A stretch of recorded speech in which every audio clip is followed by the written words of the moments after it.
The Art of War by Sun Tzu, translated by Lionel Giles. Part 11. The Nine Situations.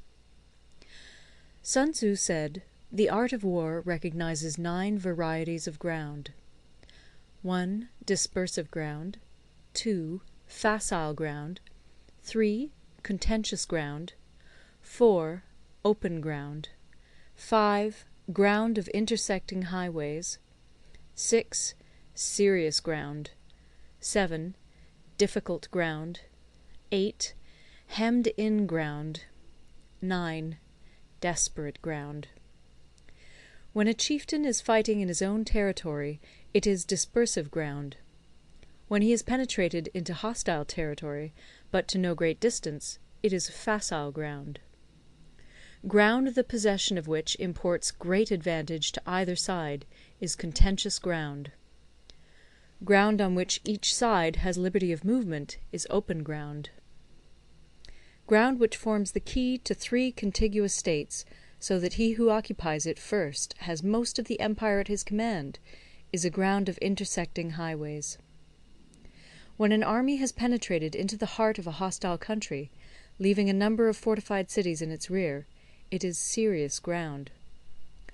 Mountain forests, rugged steeps, marshes, and fens, all country that is hard to traverse, this is difficult ground. Ground which is reached through narrow gorges, and from which we can only retire by tortuous paths, so that a small number of the enemy would suffice to crush a large body of our men, this is hemmed-in ground. Ground on which we can only be saved from destruction by fighting without delay is desperate ground. On dispersive ground, therefore, fight not. On facile ground, halt not. On contentious ground, attack not. On open ground, do not try to block the enemy's way. On the ground of intersecting highways, join hands with your allies. On serious ground, gather in plunder. In difficult ground, keep steadily on the march. On hemmed-in ground, resort to stratagem. On desperate ground, fight. Those who were called skilful leaders of old knew how to drive a wedge between the enemy's front and rear, to prevent cooperation between his large and small divisions, to hinder the good troops from rescuing the bad, the officers from rallying their men. When the enemy's men were united, they managed to keep them in disorder. When it was to their advantage, they made a forward move. When otherwise, they stopped still. If asked how to cope with a great host of the enemy in orderly array, and on the point of marching to the attack, I should say, begin by seizing something which your opponent holds dear. Then he will be amenable to your will. Rapidity is the essence of war. Take advantage of the enemy's unreadiness. Make your way by unexpected routes, and attack unguarded spots. The following are the principles to be observed by an invading force.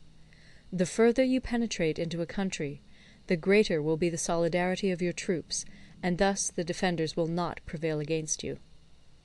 Make forays in fertile country in order to supply your army with food. Carefully study the well-being of your men, and do not overtax them. Concentrate your energy and hoard your strength. Keep your army continually on the move, and devise unfathomable plans. Throw your soldiers into positions whence there is no escape, and they will prefer death to flight. If they will face death, there is nothing they may not achieve. Officers and men alike will put forth their uttermost strength. Soldiers, when in desperate straits, lose the sense of fear. If there is no place of refuge, they will stand firm. If they are in hostile country, they will show a stubborn front. If there is no help for it, they will fight hard. Thus, without waiting to be marshalled, the soldiers will be constantly on the qui-vive. Without waiting to be asked, they will do your will. Without restrictions, they will be faithful. Without giving orders, they can be trusted. Prohibit the taking of omens, and do away with superstitious doubts. Then, until death itself comes, no calamity need be feared. If our soldiers are not overburdened with money, It is not because they have a distaste for riches. If their lives are not unduly long, it is not because they are disinclined to longevity. On the day they are ordered out to battle, your soldiers may weep, those sitting up bedewing their garments, and those lying down, letting the tears run down their cheeks. But let them once be brought to bay, and they will display the courage of a Chu or a Kui. The skilful tactician may be likened to the Shuai Jan. Now, the Shuai Jan is a snake that is found in the Ch'ung Mountains. Strike at its head, and you will be attacked by its tail. Strike at its tail, and you will be attacked by its head. Strike at the middle, and you will be attacked by head and tail both. Asked if an army can be made to imitate the Shuai Jan, I should answer yes. For the men of Wu and the men of Yue are enemies. Yet if they are crossing a river in the same boat, and are caught by a storm, they will come to each other's assistance, just as the left hand helps the right. Hence it is not enough to put one's trust in the tethering of horses and the burying of chariot wheels in the ground. The principle on which to manage an army is to set up one standard of courage, which all must reach. How to make the best of both strong and weak, that is a question involving the proper use of ground. Thus, the skilful general conducts his army just as though he were leading a single man, willy-nilly, by the hand. It is the business of a general to be quiet, and thus ensure secrecy; upright and just, and thus maintain order.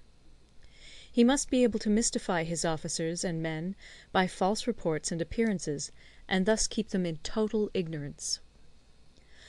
By altering his arrangements and changing his plans, he keeps the enemy without definite knowledge. By shifting his camp and taking circuitous routes, he prevents the enemy from anticipating his purpose. At the critical moment, the leader of an army acts like one who has climbed up a height and then kicks away the ladder behind him. He carries his men deep into hostile territory before he shows his hand. He burns his boats and breaks his cooking pots. Like a shepherd driving a flock of sheep, he drives his men this way and that, and nothing knows whither he is going. To muster his host and bring it into danger, this may be termed the business of the general. The different measures suited to the 9 varieties of ground, the expediency of aggressive or defensive tactics, and the fundamental laws of human nature, these are things that must most certainly be studied. When invading hostile territory, the general principle is that penetrating deeply brings cohesion; penetrating but a short way means dispersion.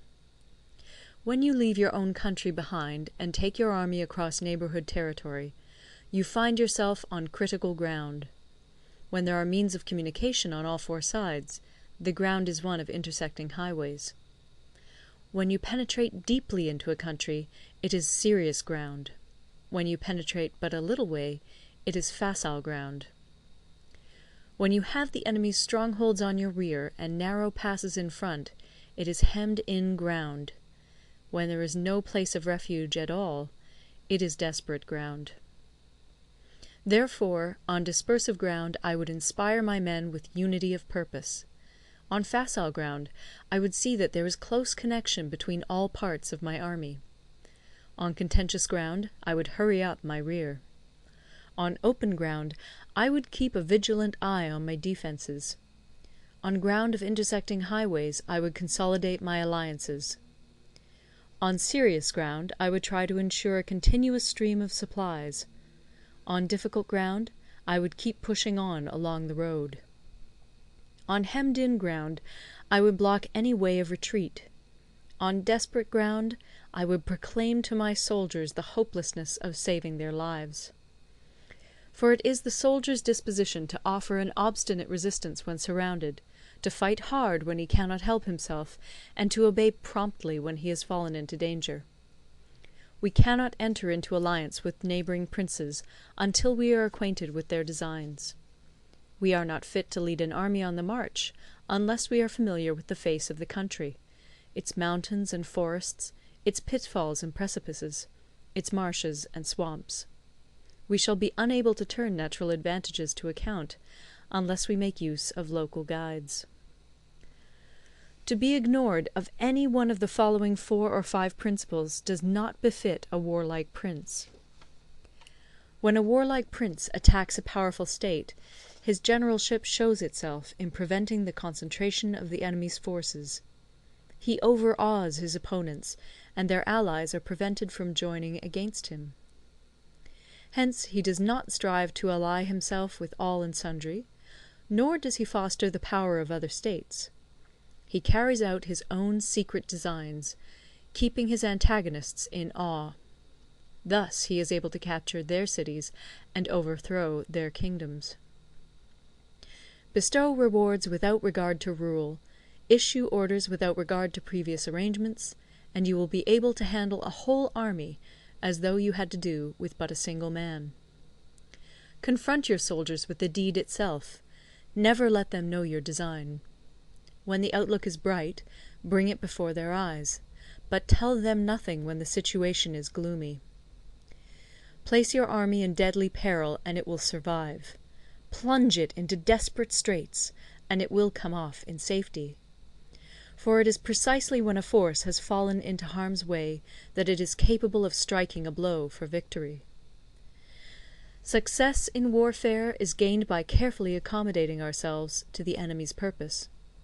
By persistently hanging on the enemy's flank, we shall succeed in the long run in killing the commander-in-chief. This is called ability to accomplish a thing by sheer cunning. On the day that you take up your command, block the frontier passes, destroy the official tallies, and stop the passage of all emissaries.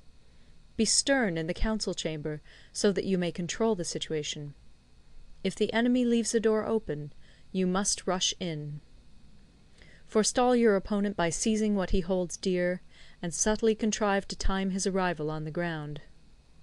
Walk in the path defined by rule, and accommodate yourself to the enemy until you can fight a decisive battle. At first, then, exhibit the coyness of a maiden, until the enemy gives you an opening. Afterwards emulate the rapidity of a running hare, and it will be too late for the enemy to oppose you. End of Part 11. Recorded in Toronto, Ontario by Moira Fogarty, October 2006.